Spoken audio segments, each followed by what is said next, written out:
If you've taken a tour with us on Providence before, you may have heard the statistic 1 in 5 mariners were Black in the Continental Navy. Let's dive a little deeper into that statistic, shall we?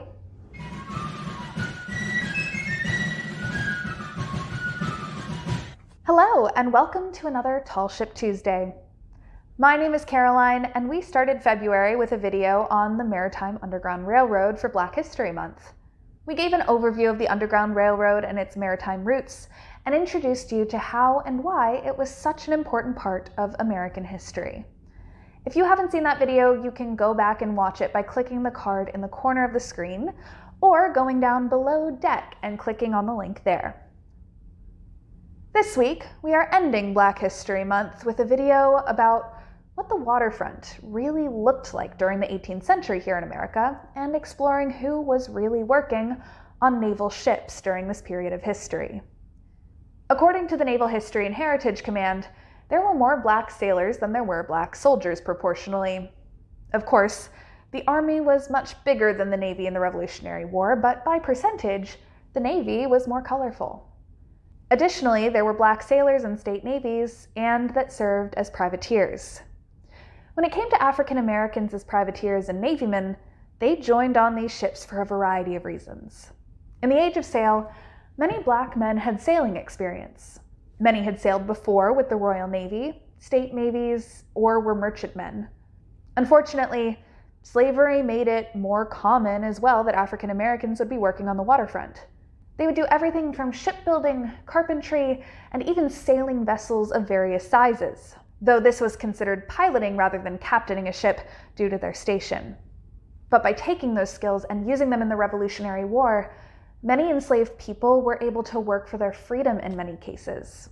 The sea was one way that Black folks were able to escape slavery and build a new life. They joined these naval crews oftentimes knowing that at sea, they would be considered a part of the crew before much else.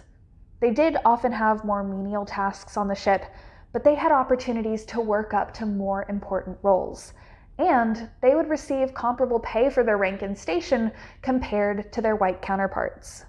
Some African Americans who served on Continental Navy ships were free, while others were still enslaved. We have record of these Black sailors in the Continental Navy from passages like this in Captain's logs. This one comes from Captain James Barron of Liberty. I take pleasure in stating that there were several colored men who, I think, in justice to their merits, should not be forgotten.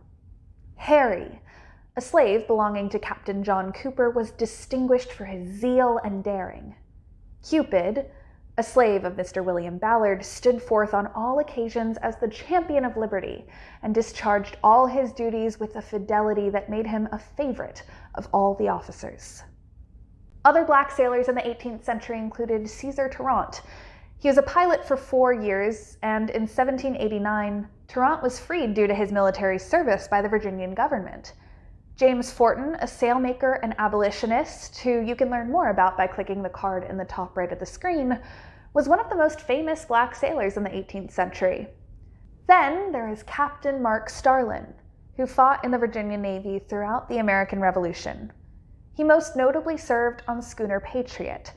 When he returned from the war, instead of being heralded as a hero, he was instead once again enslaved.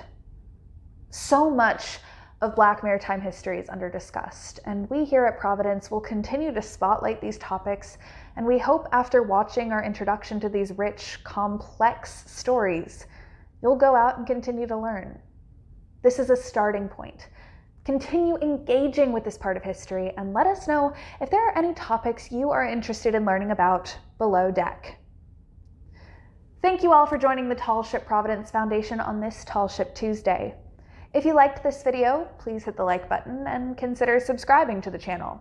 We put out new educational videos each week about maritime history, seamanship, tall ships, and even the occasional sea shanty. So don't forget to share this with someone who might want to learn something new.